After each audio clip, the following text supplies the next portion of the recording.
with that, I'd like to turn to our first panel. Panel one is going to discuss Ukraine's progress in implementing anti-corruption reforms since the 2014 Revolution of Dignity. And as you will hear, I think most everybody in the room knows, it has been truly remarkable. Ukrainian civil society has innovated cutting-edge transparency systems, founded an independent suite of specialized anti-corruption agencies, restructured whole economic sectors, and decentralized governance out to the regions. But much work remains to be done if Ukraine's reconstruction is to be characterized by integrity.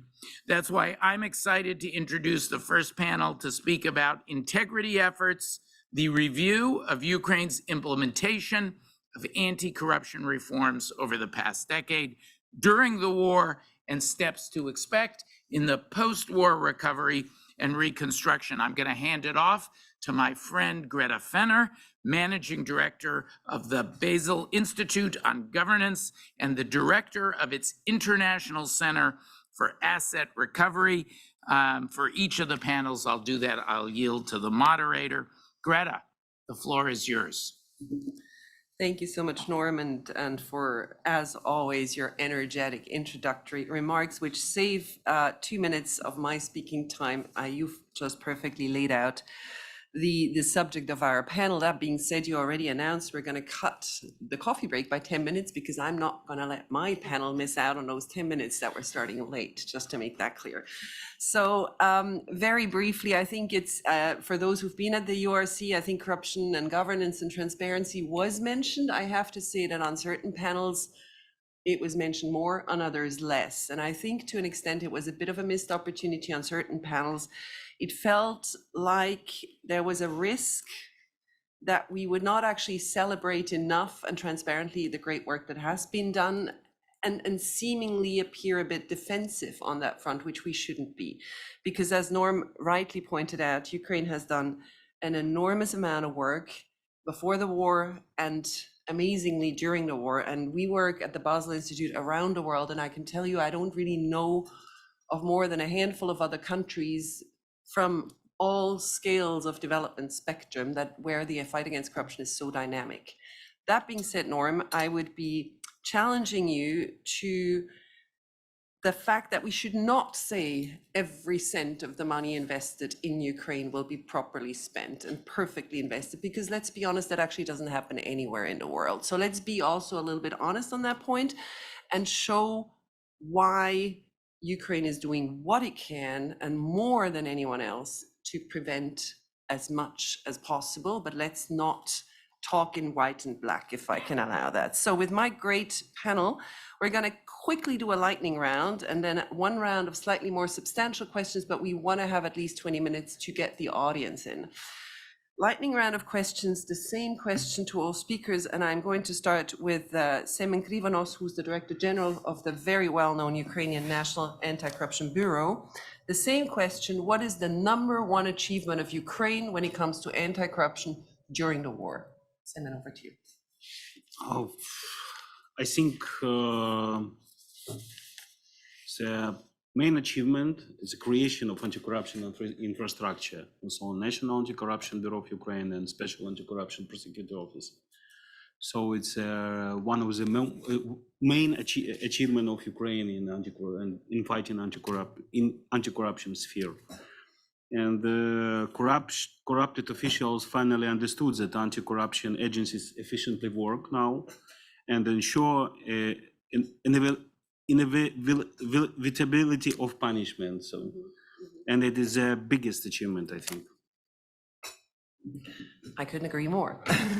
It's a great achievement. I'm going to turn immediately to Gabriel Blanc from the European Commission.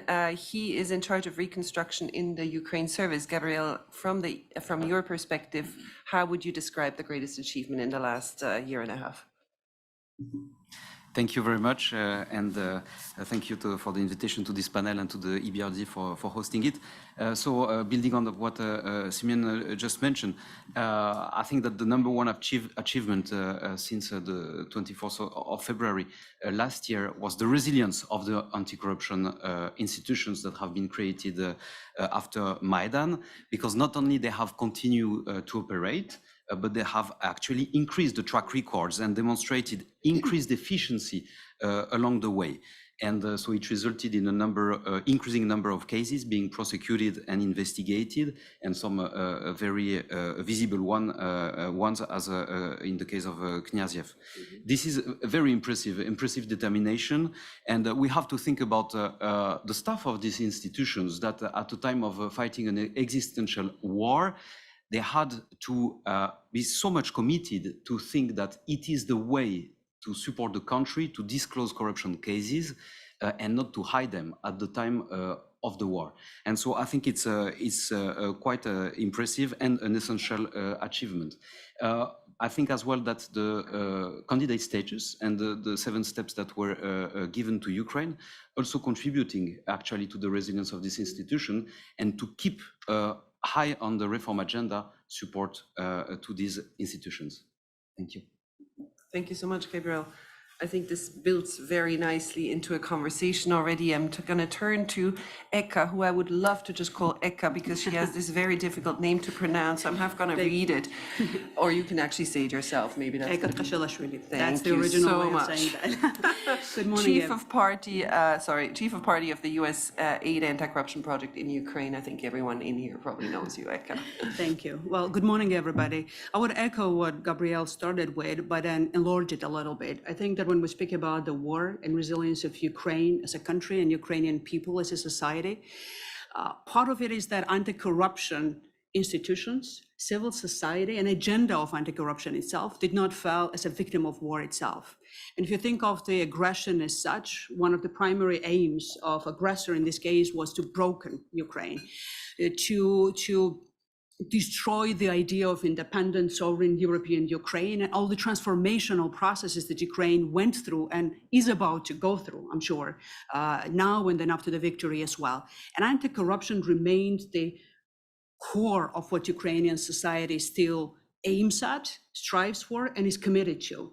Even after the few months when the aggression started, public opinion polls, when they were conducted, top 3 priorities for the people waging the war being under the everyday shelling of the Russian artillery, they still are naming anti-corruption reforms as the top priority for the society. And it's incredible in that sense. So when we speak about resilience, it comes from within. It's Ukrainian society that is committed in an unwavering way to what we call anti-corruption agenda. And I think that's the biggest achievement of Ukraine as a society, and then Ukrainian civil society with that as well during the war times.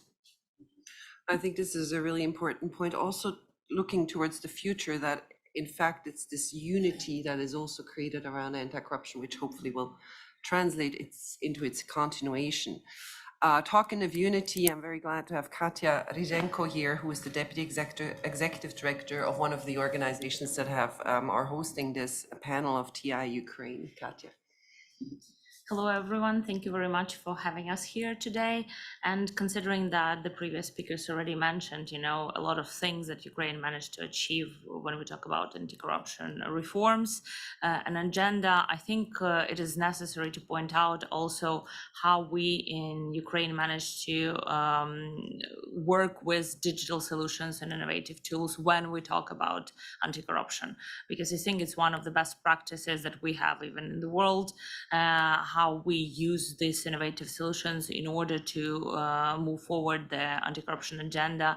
And I think in this room, probably everyone knows already the systems like Prozoro Sale, and others, but also the number of registers and open data available in Ukraine and used very well, both by the state agencies that work and fight with corruption, and by the public sector, by the private sector, and by the civil society.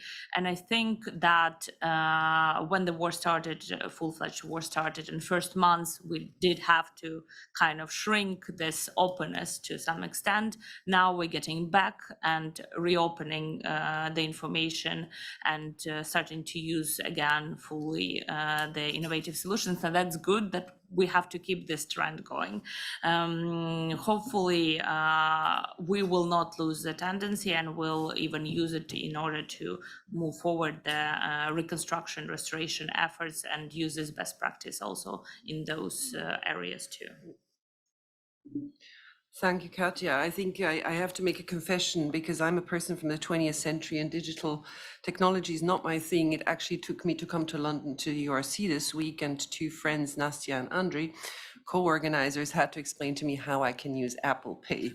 So that's me, Switzerland, being in the 20th century still, apparently. So I do think it's tremendous. It was tremendous before the war, and it's just accelerating.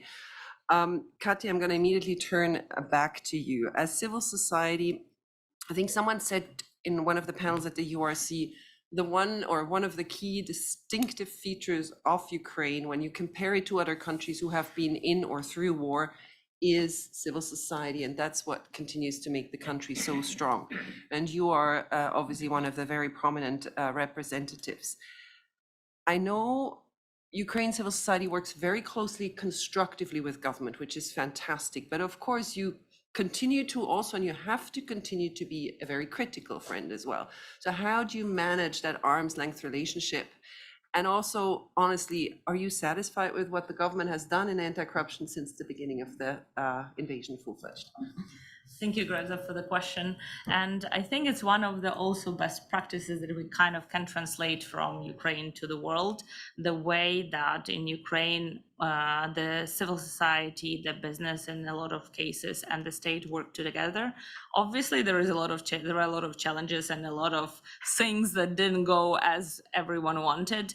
But I haven't met so many examples in other countries where civil society is so involved, both in the process of creation reforms and then in the monitoring, watchdogging function. So that's definitely an achievement, and I would say the good thing that came out of the past years that Ukraine goes through the anti-corruption agenda.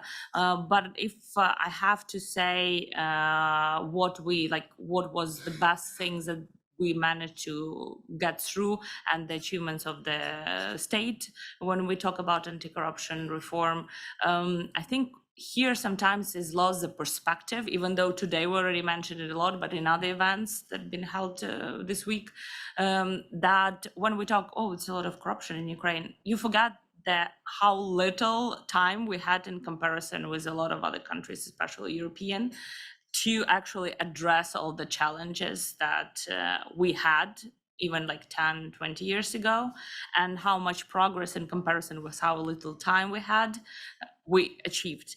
And obviously, you can operate with like corruption perception index or whatever, and Ukraine made one of the biggest progresses in corruption perception index in the last years, and in the top countries that actually did a significant movement to the top in that regard.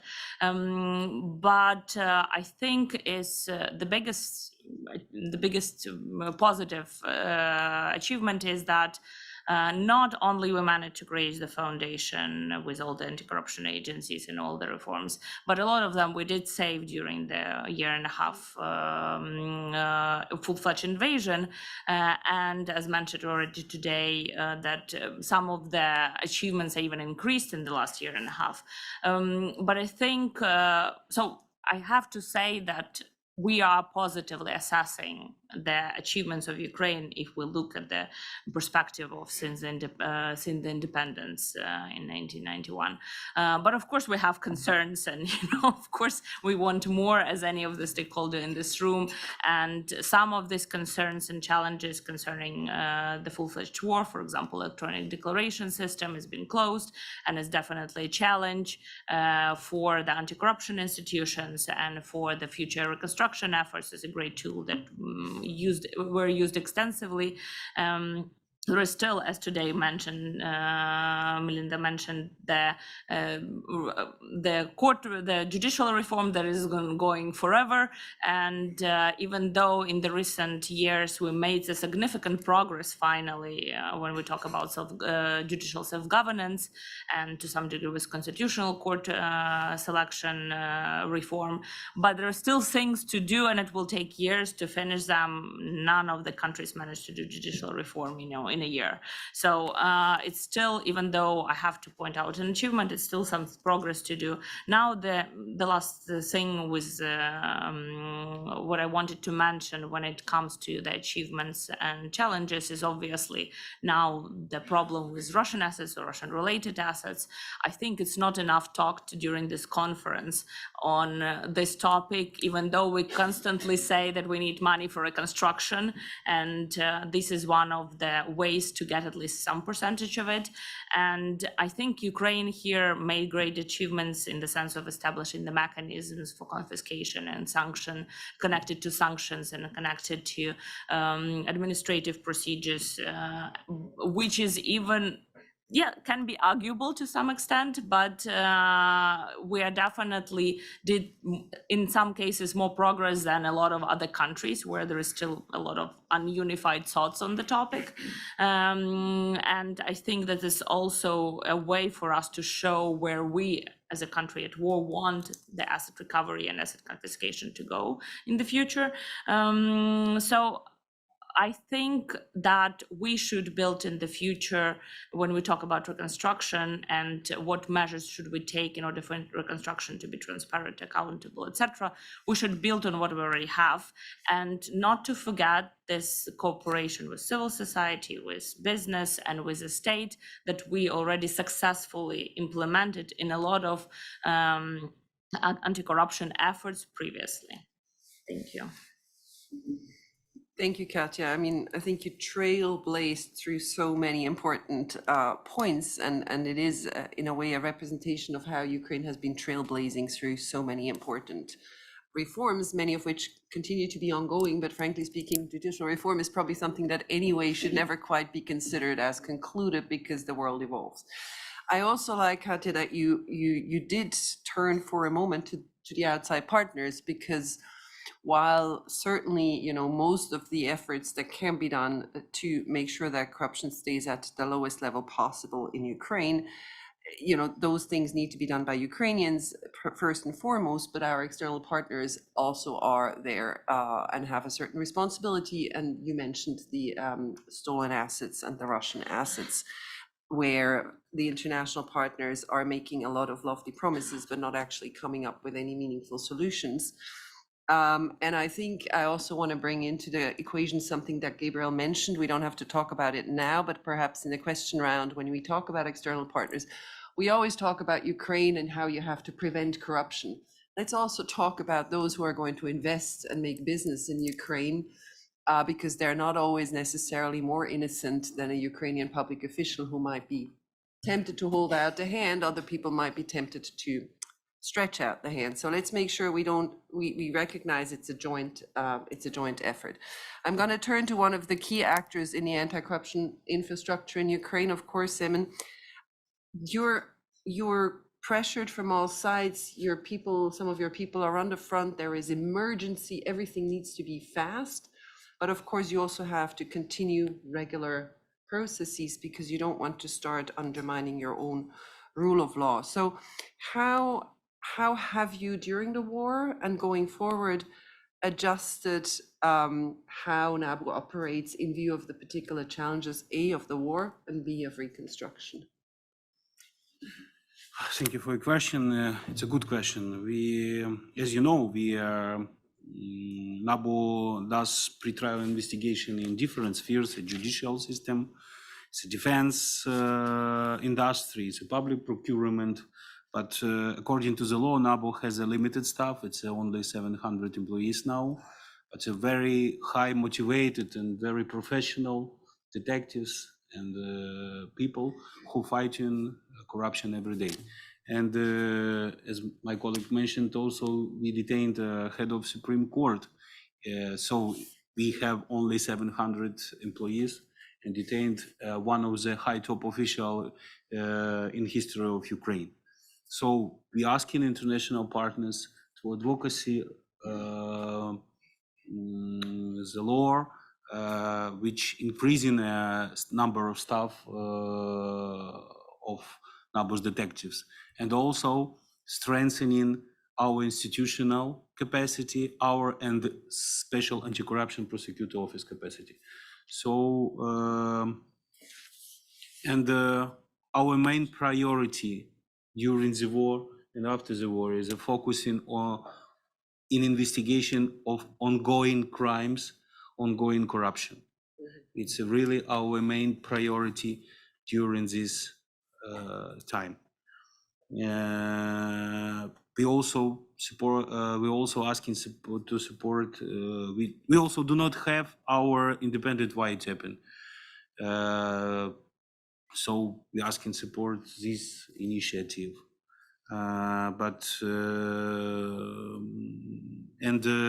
Also we need setting up an autonomous forensic institution because we have a lot of problem with this. So we asking to support NABU and SAPO, keep going to support NABU and SAPO, and very soon we will show you amazing results in future. So thank you. Thank you very much, Simon. I think that the work you've been doing, and I think what you stressed is to really focus on ongoing crime. Yeah. Yes, there is a lot of past things we need to look at and so on and so forth, but I think to really reassure people in Ukraine, partners of Ukraine, I think being really fast in responding to corruption, in particular related to the war effort, is absolutely critical. And I think that was a very intelligent strategic choice. Now, I hope you will get the additional staff that you need, because the work will not get less. And on the contrary, people will continue to expect that you respond so fast. So I really, truly hope you can get that additional staff. And I'm sure that's also where the donor community can come in. And with that, I'm turning back to Eka, please. Although that wasn't really the question I wanted to ask. But I did want to zoom in on one of the topics that is obviously going to be of primordial importance, and that is procurement, transparency in procurement. We've heard from Katya that the incredible digital tools, Prozoro is a name that everyone knows, that Ukraine has developed. Where does the donor community, if you can take a moment and pretend you speak for everyone, where do you see here where you can come in? How can we make sure that this is really used to the extent possible? Sure. It's a good point to reflect a little bit, I think, on how far Ukraine came already to the point when we don't speak about initiation of reforms in procurement. We already have not only the basis and foundation to build on, but the system of Prozoro's procurement that has already been assessed by the World Bank during the times of the war as the one that is fit for procurement of the project financed by the World Bank. There is a way to go for further improvement when it comes to what money is to be done for the big projects that could be financed by the World Bank. But it's already beyond all the other assessments and accolades that the system already achieved, is an indication of the achievement of how far indeed in this direction Ukraine came, and how much of a homegrown initiative Prozoro has been from the very beginning. International community and then donors helped a lot in the development of this system, but it was a collaborative effort. US government invested substantially in the development of Prozoro sales, but not only. So that this was a collaborative effort indeed of international actors and then of Ukrainian partners as a homegrown initiative, again, with the civil society being Transparency International representative sitting next to me. But if we look into the procurements, it's an ecosystem, right? So that it's not just Prozoro that ensures how the procurements go through, but then it's the oversight of the procurement and monitoring.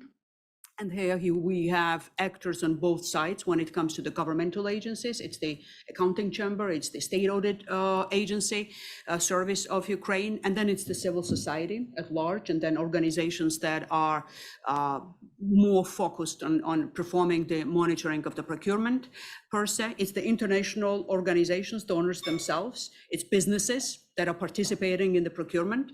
And then it's the law enforcement that ultimately, and judiciary that takes care of accountability of the cases that go wrong when it comes to criminal offenses being made.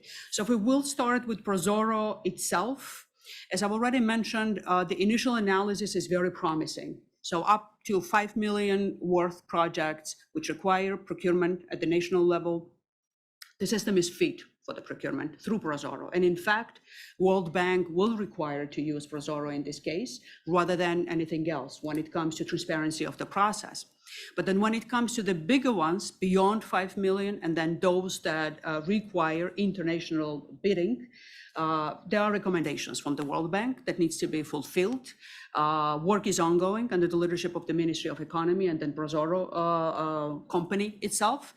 And soon it was expected to be conducted to the fullest by the March. There's a little bit more that is left, but I'm sure understanding the commitment to this process from the Ukrainian side as well, that the work will be finished so that the Prozoro could be used for projects, and here we can speak on the World Bank side only at this moment, that the bigger projects that will be financed by the World Bank, and I don't speak on behalf of the World Bank, but as an information, will be financed through Prozoro as well. And I would hope that when it comes to streamlining of the processes, there will be more that could join in this direction, so that for those who will be investing in the system, they would know, being participants of the procurement processes, they could participate through Prozoro. However, it will be very hard maybe to imagine that there will be full streamlining of the process, but at least what Ukrainian side is doing to ensure that they are providing transparent, acknowledged, and well-set process for transparency, integrity, and accountability of procurement processes, it will be there. There are substantial changes that need to be made to ensure that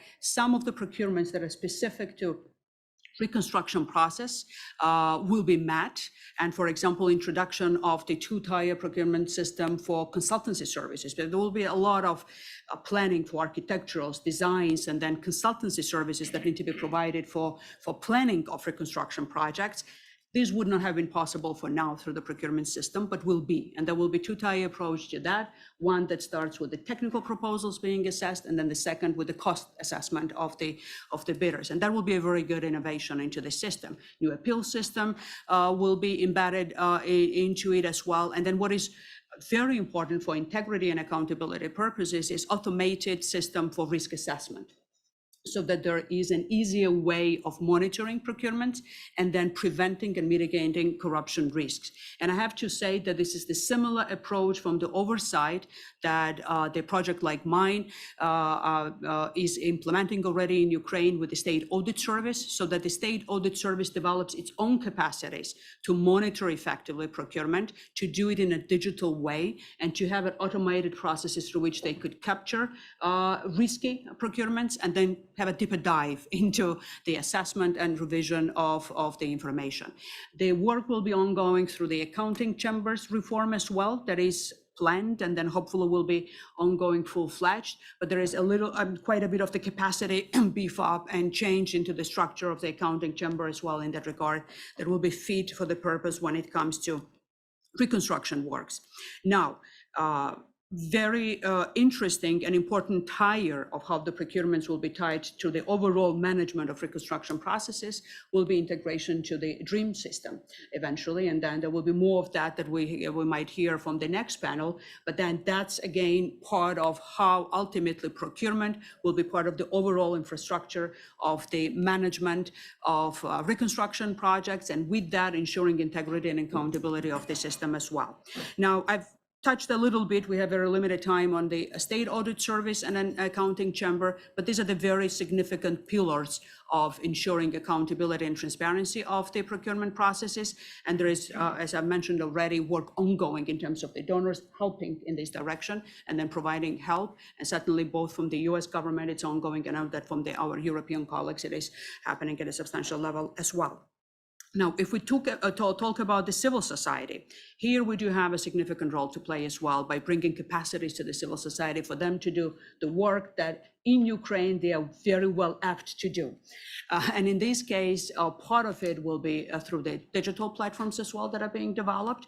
And it's not only DREAM in this case, but then the platforms that will be part of the DREAM, but especially designed for monitoring and making the system accountable from the point of view of civil oversight.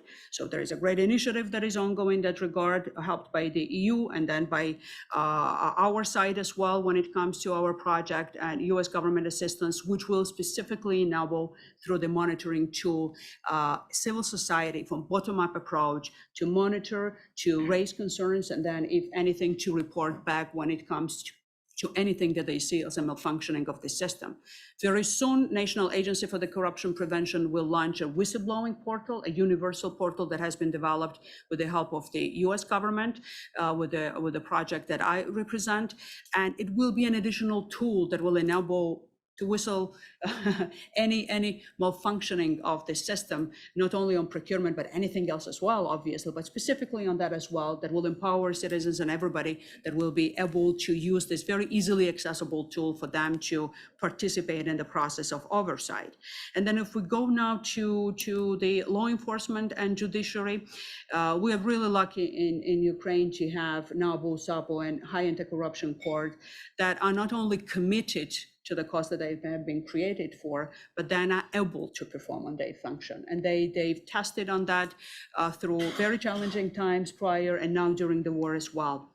So there is a great expectation in that regard that if and when there will be cases, and I have to agree with Greta on that as well, we need to be sober about understanding that it will not be 100% perfect process. There will be cases that will go wrong, but they need to be detected, if not prevented to the fullest, and there needs to be accountability for that, so that there's no impunity for that. And here, the work of NABU, SAPO, and the court will be immensely important. And I have to say that there is not only the level of capacity that is provided right now to those bodies, but then advocacy from the side of the donors as well, to help them to pursue their cause and strategic vision when it comes to having more capacities that are fully justified as much as we can see that. And then when the legislative changes will be made so that you have the capacities legally embedded that you are advocating for, I can assure you that there will be capacities otherwise that will be provided to you so that they are built, and then you have the possibilities to act during the difficult times of the war, and then you can use that. And very final word on the businesses. I cannot overemphasize that as well, because it's a two-way street in so many ways. And then when we speak about the procurement processes, and a bit of a reflection from the talks on the corridors in the corridors of the conference as well. For international businesses, it might be a challenge. They are not used to operate with Prozoro-like systems. And then if we speak about the large projects that hopefully we will be dealing with when it comes to reconstruction and rebuilding in Ukraine, there will be a little bit of an educational process and enforcement process, maybe through the rules as well, that need to be embedded so that businesses are not resisting that transparency that will come if it will be through Prozoro system, so that they are ready for that. They're ready to compete in that open and transparent way, and to be ready to be accountable through the processes that will embed in themselves that level of accountability. So in that sense, that's part of a collaborative effort in the strategic formats established already for G7 as well when it comes to coordination of donor help. What will be the conditionalities of the rules and the procedures embedded in the way that ultimately could push in a gentle or not gentle way, depending what will be the necessity for that, for businesses as well, to be part of that transformation of Ukraine in the way that we could all be assured that the process is not only effective and efficient, but credible when it comes to its integrity and accountability as well. Again, trailblazing through so many important points. I would love to pick up every single one, but I think your last one is also a good transition, perhaps.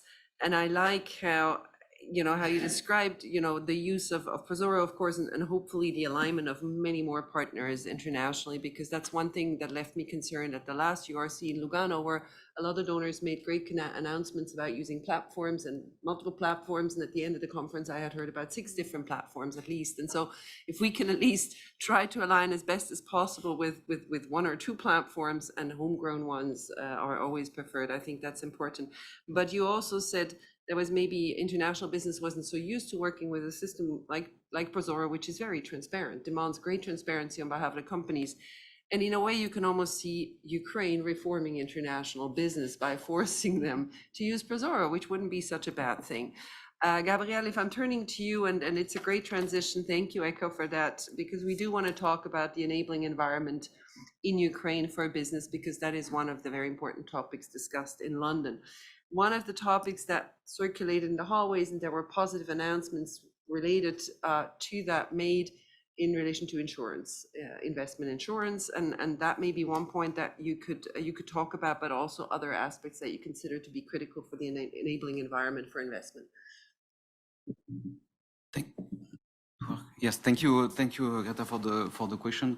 Although it's challenging to speak surrounded by EBRD colleagues that understand better the insurance business than I do.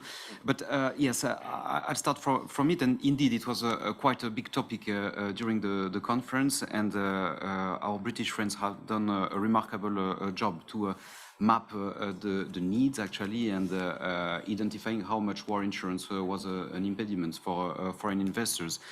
And what they came out with is that there is not one single solution, that indeed addressing the war insurance challenge in Ukraine will require a set of different solutions involving export credit agencies from different countries, the World Bank MIGA, and also finding a way to crowd in the global insurance market to Ukraine. And this is actually the purpose of a statement of intent that has been signed between the president of the EBRD and the European Vice President earlier this week in the margin of the conference. It's basically to use a limited amount of public money to cover the risks that the global insurance market is not ready to absorb, in view of large reinsurance companies in the world to come back to Ukraine and to back Ukrainian insurance companies so they can propose war insurance products to their client.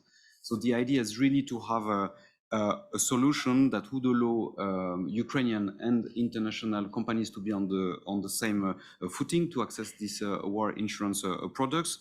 It will start by piloting war insurance in the market of inland transport, and it has indeed the possibility to scale up and to expand to other sectors. So we think it's very good and promising a way of addressing the war insurance challenge. Now, what I'd like to say is the obvious is that it may be a necessary condition for international business to invest in Ukraine, but certainly not a sufficient condition. So that's one of the elements, but indeed everything related to the business environment remains critical. And just to mention that I met just before coming to London a federation of a pan-European federation of industry, and the representative told me very clearly, we will not bid to public tenders in Ukraine. No way. And so that's what the image is in certain pan-European federations of industry today. So what does it mean? That we need jointly to continue the efforts on reforms, and also to bring the track record, and indeed to make sure that these efforts are known, and that there is indeed enough cases that can demonstrate that Ukraine has changed. And in this respect, we believe the accession track of Ukraine is obviously something that should help changing the perception. And in what has been announced by the Commission earlier this week, the proposal of the Ukraine facility, which is worth 50 billion euros, there will be at the core of it, indeed, fundamental issues in relation with the rule of law and anti-corruption for these funds to be dispersed. So we think this is also a way to demonstrate the credibility of Ukraine in the implementation of these reforms. So then maybe just to conclude, and because you briefly touched upon the matter, this is obviously also important to address the other side of the coin, which is not the bribe taker, but the bribe giver. And indeed, we should, this is something which is essential, as no one shall tolerate corrupt civil servants, no one shall tolerate private companies that are paying bribes to get markets. I will end up here. Thank you. Thank you so much, Gabriel. With that, and I can only strengthen what you said at the end, we need to look at both sides of the coin. And I think we had a compact or something signed in relation to the London conference. I could imagine one could maybe build on the text. It's a good starting point, but it's, in my view, not very strong yet, if I can say that with my critical civil society expert hat on. We're opening to the audience now, and I do hope we also have businesses who will be willing to raise their hands and bring in, because what you said when you said the Pan-European Association of Businesses said they will certainly not bid in a procurement in Ukraine really worries me. And I hope there are more courageous and more well-informed, I shouldn't even say courageous, well-informed businesses around. There is a lady here. Could you please announce also who you are and Thank keep you. your questions? Natalie Jaresko, I'm the former Minister of Finance of Ukraine. Can you expand on that specific comment? Did they give you any perspective as to why they are so resolute not to participate in public procurement in Ukraine? Thank you. We'll just take a couple, let me see if there's one more. We'll take 3 questions in one round, please, sir. Thank you. My name is Artem Shevelev, and I represent Ukraine on the board of directors of the EBRD. And it's a comment, and I would appreciate a response, particularly from maybe Ek and Katerina. There's no question about the role of corruption in Ukraine and the role that played in ruining our society for the best part of the last 30 years, and probably even contributed to Russia launching its aggression.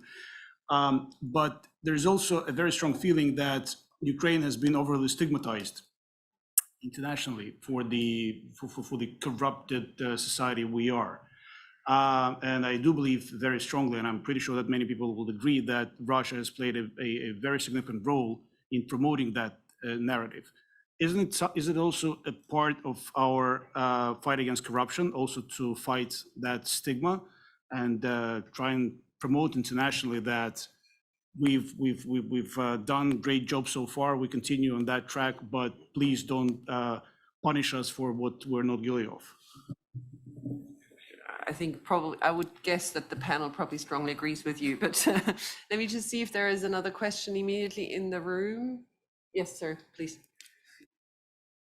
Sorry, Ludo van der Heijden. I think what I find is sort of missing is an overall scorecard, which sort of the institutionalization of the progress. So there's a lot of comments, there are a lot of defenses, but in a certain way, the most important is, are we on the right track? Are we reaching milestones? And what is the institution that vets that? Because there are lots of institutions, everybody has something to say about Ukraine, et cetera. But I think what I'm sort of missing is, in governance, there are only 2 words: good or bad.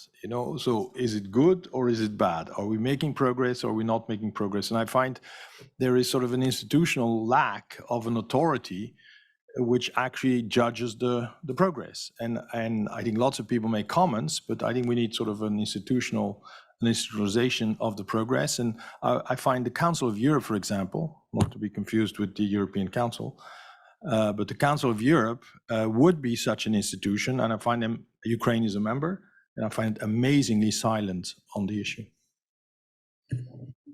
Thank you for those questions. We'll close this first round, and maybe I'll start with you, Gabriel, on a very pertinent question follow-up. Thank you. So this was a comment made by a federation of a specific industry, and this is not across the board. I can't tell you, but so that's coming from someone who has the experience of trying to bid to public tenders in Ukraine and seeing how it was done. And indeed, it probably reflects the image of the country. So maybe there is a contribution there from undue influences in the media, but it just reveals the perception that some have still in Brussels today about Ukraine.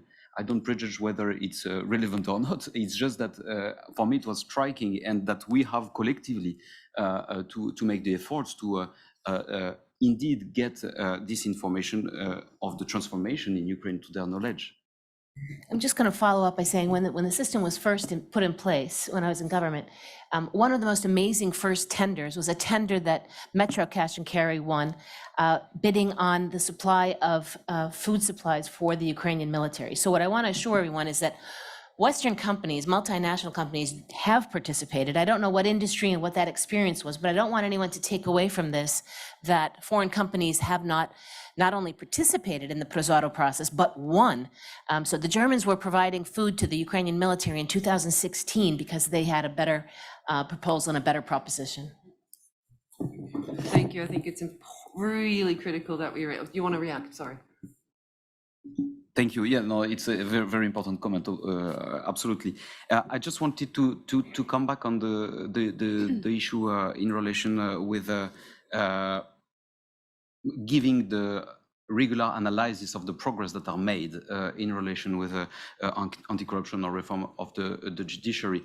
That now that Ukraine is a candidate country, the European Commission will issue annually a report that will scrutinize in details all these issues. That's in our bureaucratic jargon, what we call the chapters 23 and 24 of the EU acquis. And so you will find in this autumn, half of the report will actually be devoted to these aspects. And this is actually the way we are assessing the progress that are made. These are for us fundamentals of the accession process, and nothing can move if these issues related to good governance, rule of law, judiciary, and anti-corruption progress. Thank you. Thank you. Katja, do you want to go next? Because I think a couple of questions were directly aimed at you. Thank you for the questions. I guess I will start with stigmatizing overly the situation with corruption in Ukraine. And I totally obviously agree. And I think part of the meaning of these type of events to get the message across and to give the realistic picture of what is happening in Ukraine. And I think this is sometimes also the problem, not only how international partners see us, but also inside the Ukrainian society to some degree. And I would assume probably that partly it's a problem of the same Russian propaganda inside the country for years, because even now, Transparency International Ukraine made a sociological survey recently, and again, we have like 73% of people who, if I'm not mistaken, who consider still that Ukraine needs to fight corruption extensively, and it's recurring thing. So I think when we talk over the perception of Ukraine, it's important part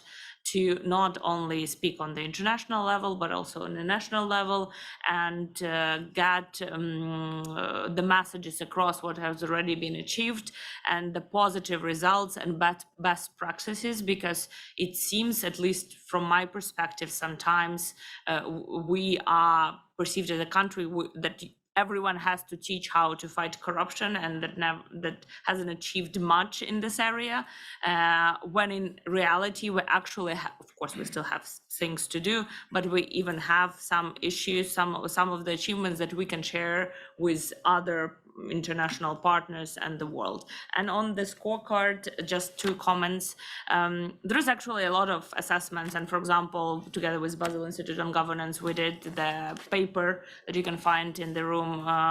We already repeated several times, tied to the Lugano conference, and now where we assess from our perspective, civil society, the progress and how successful or not successful it is. There is, as mentioned, Gabriel, the assessment of European Commission. There are other researches from different stakeholders that you can compare and find some middle ground on how you see the success. And of course, there is some European Union opinion on the progress of reforms and what next reforms we need to do. So what I'm trying to say, sometimes there's too many assessments that are available that you can use.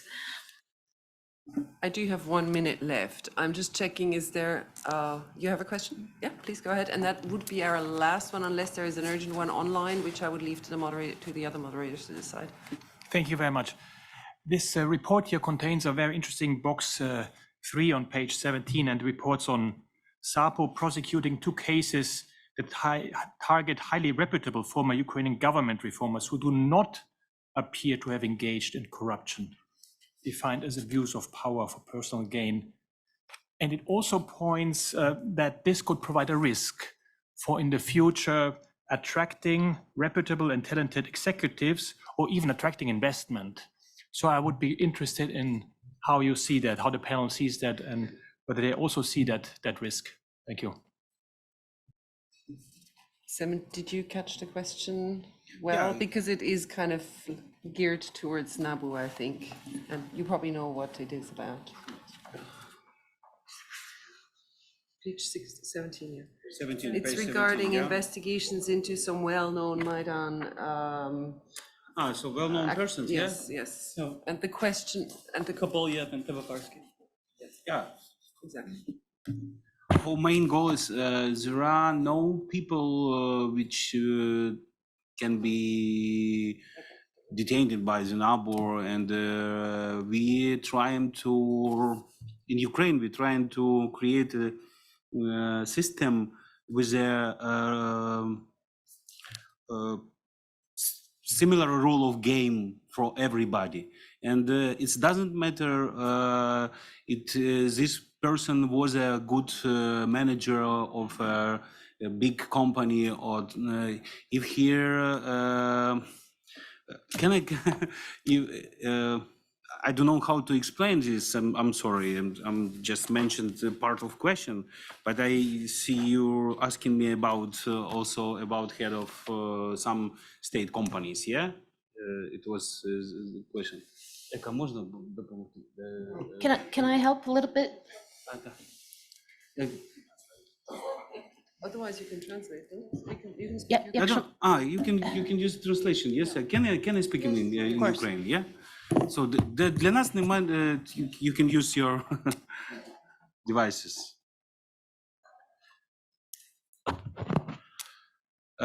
Я поясню це більш неважливо. Для нас абсолютно неважливо ні посада, яку займає особа, ні його, і ми не ставимо під сумнів здобутки того чи іншого менеджера, тієї чи іншої компанії.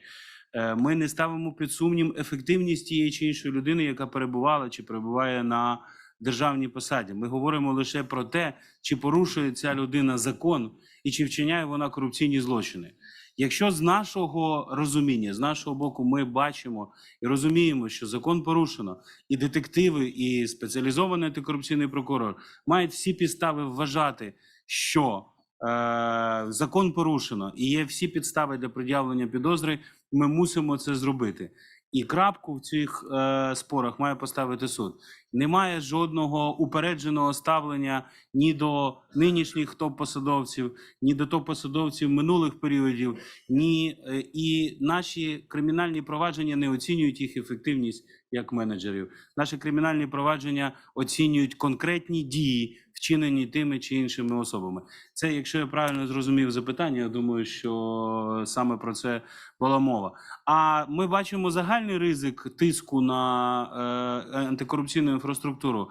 Проте в нас дуже багато, досить інструментів для того, щоб протидіяти будь-якому тиску, але потрібно не зупинятися і посилювати інституційну спроможність спеціалізованої антикорупційної прокуратури, Національного антикорупційного бюро, як я говорив про це. Я вибачаю, що перейшов на українську, це складне пояснення, я не знайшов правильних слів, тому я дуже прошу keep supporting anti-corruption infrastructure of Ukraine, і ми разом з вами подолаємо будь-які виклики. Thank you very much. Norm, do I have 2 times 30 seconds to get Katja and Eka in on this? Yes, thank you, because I think it's important. Just very, very briefly, I think that the question as well is a very good example, how much it takes actually to establish some framework for communication in the way that brings information that could be sufficing to the need of answering the questions that could be their perceptions that be, or any appearing questions in concrete cases. And then due to that, we all are engaged in an unusual way, I would say, in supporting now communication-related activities of our partners that will go beyond to what are the usual practices in the way communications would have been supported for civil society, that be, or for governmental agencies.